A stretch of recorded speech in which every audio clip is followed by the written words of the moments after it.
अरविंद अकेला उर्फ कल्लू ने भले ही कुछ समय पहले भोजपुरी सिने जगत में अपने फिल्मी करियर की शुरुआत की हो, लेकिन भोजपुरी के इस चहेते स्टार ने अभी तक जिस फिल्म में भी अपने बेहतरीन किरदार अदा किया है उसे दर्शकों ने खूब पसंद किया है। वैसे आपको बता दें कि अरविंद इन दिनों अपनी आने वाली फिल्म की शूटिंग में काफी व्यस्त हैं।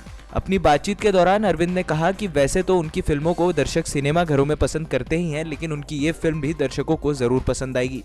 फिलहाल उन्होंने ये नहीं बताया कि वो इस फिल्म में किस अभिनेत्री के साथ काम करने वाले हैं, लेकिन उन्होंने कहा कि ये फिल्म दर्शकों को जरूर पसंद आएगी। खैर, अब देखने वाली बात तो ये है कि अरविंद की ये फिल्म सिनेमा घरों में सुपरहिट साबित होती है या नहीं।